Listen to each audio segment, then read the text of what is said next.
Alright, ladies and gentlemen, welcome to my channel again. And we will talk about the 3-4 Joseki, following from last time. I know it's been a while.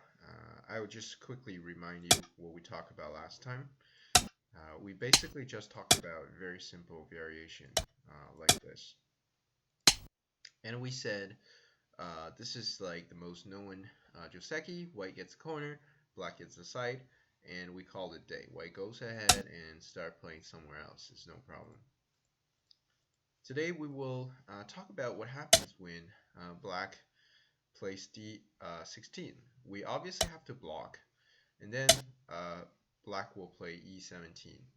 And now this is a point where there's many variations.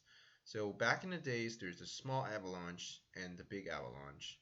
I will just quickly, for those who don't know them very well, I quickly show some simple variations from them, but they're really much more complicated than that. Um, so the small avalanche is when white honeys. Black is forced to pretty much go for a fight net right now. And then white turns here, and then black can go ahead and play a tiger's mouth. This is a possible way, and then back in the days there's also this extending, both of main variations. We will talk about this tiger's mouth. Um, and now there are also two variations from these variations, but I want to show you the well, back in the days there's this variation.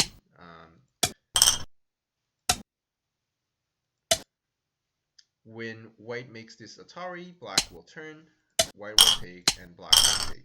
So this is a very old variation that does not work for white anymore because of AI.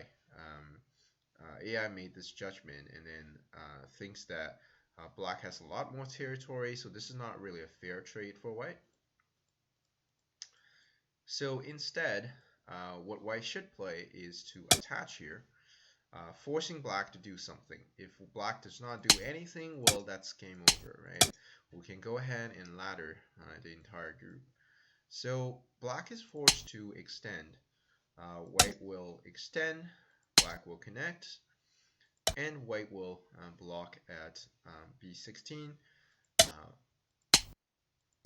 And then we will play this one, and then um, white can go back and fix everything. There's no problem.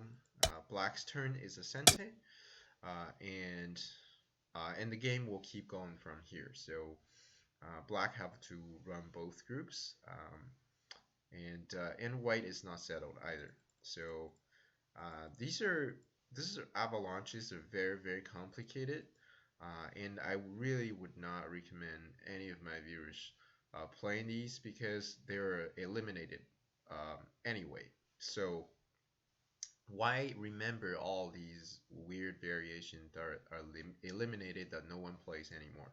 There's absolutely no point because today I will presenting you the simpler solution. But before that, for those who are curious what a big avalanche look like, this is how the big avalanche is gonna look like.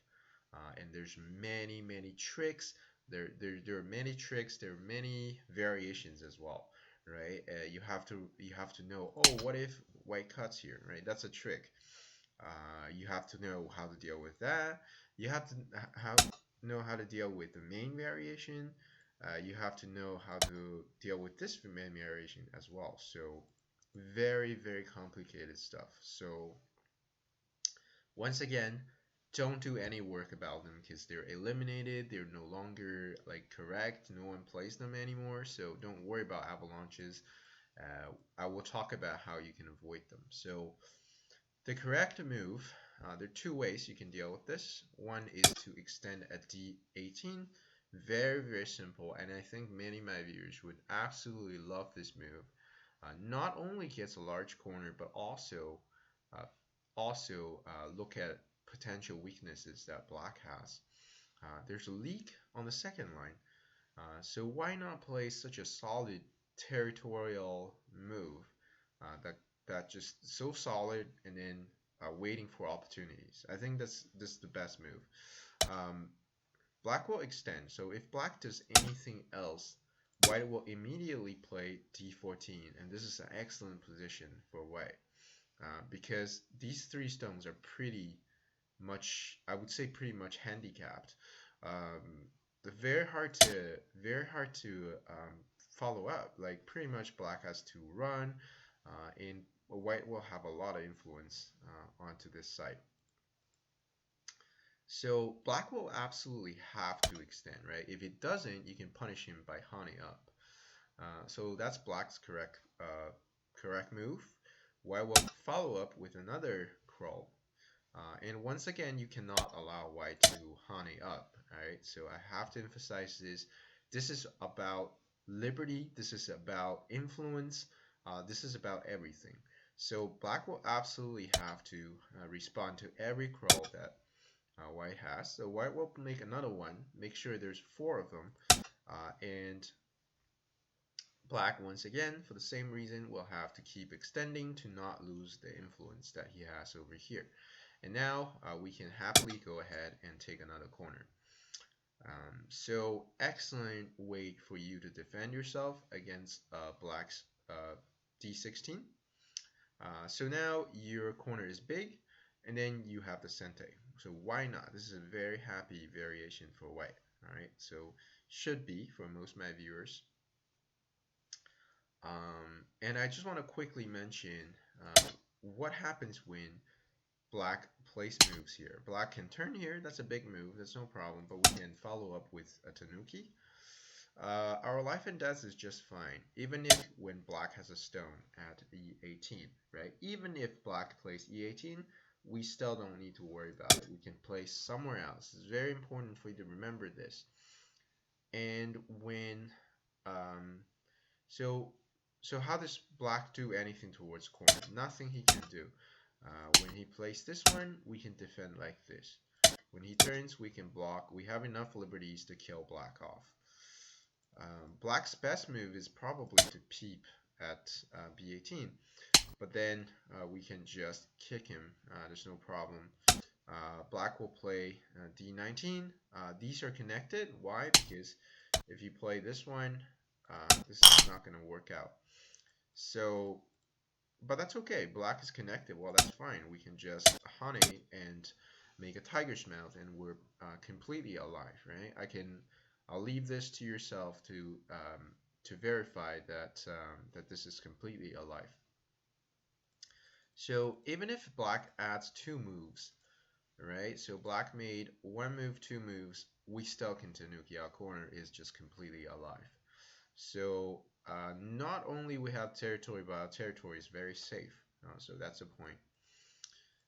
Back in the days, now I really like the d18 move. Back in the days, I also defended myself with c17 many times.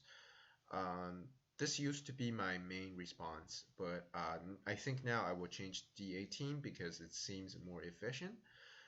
But c17 is also nice because it leaves no weakness. Um, it just has a little bit less territory, which is why now I will play d18 from now on. But for the same reason, black has to extend, and then white will jump out. This is also excellent for white because these cutting point really don't exist, right? If you play this one, I can cut you off. So the point is, at this point, black still needs another move to make sure he's completely good. And then we can just go ahead and play somewhere else. So we still get the sente to play where we want. We'll leave black to figure out how to make use of his thickness over here. So territory first, and then let our opponent figure out how to use his influence and stuff is always an excellent idea, I think, in a game of Go. So, all right, so let's quickly recap a little bit. We talk about briefly about like the two avalanches, but we also talked about why they don't exist anymore because we have better defenses such as D18. This actually is higher in terms of win rates. It's easier to master. It's better in every aspect than the avalanches. So you don't have to go to the avalanches. unless you study them intensely and you really want to have some complicated games, then yeah, that's your choice. But for most of my viewers, go ahead and play out this variation, and then yeah, at this point you can Tanuki and then call it a day. And we said black can add 2 moves, we can still Tanuki. So very very nice. Also, we briefly mentioned you can defend yourself at C17, and then hop out at C13, and then black make a tiger's mouth, and then we can just go ahead and play somewhere else. This is totally fine for white as well. But my number one recommendation right now is probably this one. Sorry, it's probably this one, right? Not only guards the territory, but maximize it, right?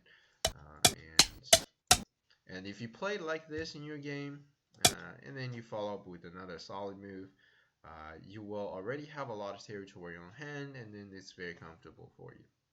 Alright, so don't forget to like and subscribe to the channel, and thank you very much for watching, and I will talk to you guys next time.